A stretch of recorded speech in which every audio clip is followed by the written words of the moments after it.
Welcome to Gentle's World Agency, where we bring to you the latest updates around the world. On this report, the Russian military is carrying out door-to-door checks in occupied areas of Ukraine, looking for young men of conscription age, the Ukrainian military said on Monday, adding that Moscow has stepped up document inspections at checkpoints. Ukrainian officials have been warning for some time that Russia planned on using its claimed annexations as a pretext to draft Ukrainians in occupied areas. Before we continue with this report, please subscribe to this channel and click on the notification bell to be notified when next we drop a new video. The US is considering how to respond to possible Russian escalation in Ukraine. With concerns growing that Vladimir Putin will escalate Russia's war in Ukraine, the US is considering how to respond to a range of potential scenarios, including fears that Russians could use tactical nuclear weapons, according to three sources briefed on the latest intelligence. The US has, since the start of the conflict, been developing contingency plans to respond, including to the possibility that Russia's president could escalate via a step just short of a nuclear attack on Ukraine. Swedish Coast Guard says leak from Nord Stream 2 pipeline has increased in size. The Swedish Coast Guard said that one leak from the Nord Stream 2 pipeline had not stopped, but instead grown larger in size, according to Swedish authorities. Following a flyover of the leak locations on Monday morning, a leak from Nord Stream 1 was no longer visible. The Memorandum of Understanding on providing €5 billion in macro-financial assistance to Ukraine was signed by the EU. Ukrainian Prime Minister Denis Shmyhal said via Twitter, adding that he is grateful to European Commission President Ursula von der Leyen and Dombrovskis for such a decision. Shmyhal added this is another gesture of the EU determined to support Ukraine in winning this war, rebuilding and pursuing a European future. Dombrovskis said via Twitter he is pleased to sign a second memorandum of understanding with Ukraine since Russia began its brutal war. Kirby suggested the US has taken steps toward preparing for a response should Russia use nuclear weapons. It's a responsible rhetoric coming from a modern nuclear power, so of course, we have been thinking through how we can make sure we can preserve our national security interest and those of our allies in NATO, he said. Pressed by Kayla on whether any of Russia's tactical nuclear missiles might evade detection, Kirby said the US watches it as best we can, but declined to comment further.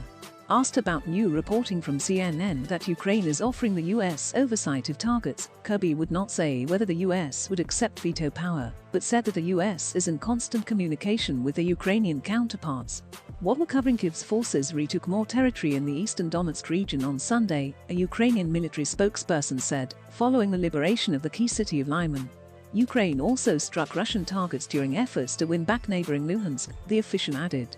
Ukraine's battlefield successes in the east come as Russia's legislature on Monday began the process of approving President Vladimir Putin's decision to annex 4 parts of Ukraine, in violation of international law. Western governments have imposed a new wave of sanctions in response to Putin's decision, and vowed not to recognize the regions as part of Russian territory.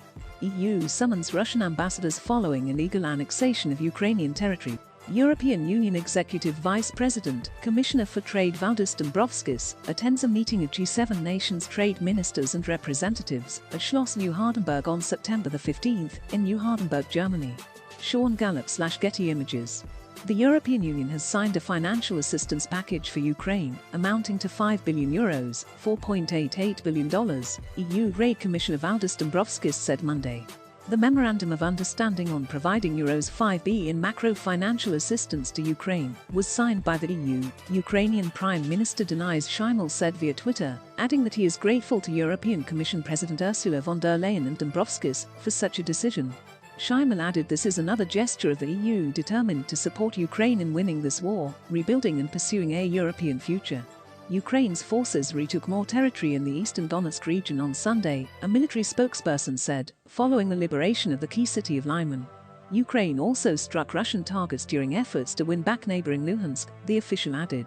Ukrainian forces have also made additional gains in the country's south, pushing towards the occupied city of Kherson and capturing the town of Zolota Balka on the western bank of the Dnipro River, according to a regional official and pro-Russian military blogger. Our armed forces are powerfully advancing just along the bank of the Dnipro closer to Berezliv Klan, advisor to the head of Ukraine's Kherson Region Military Administration, said in a news briefing. Thanks for staying with us. Please support us with your likes, comments and also share this video.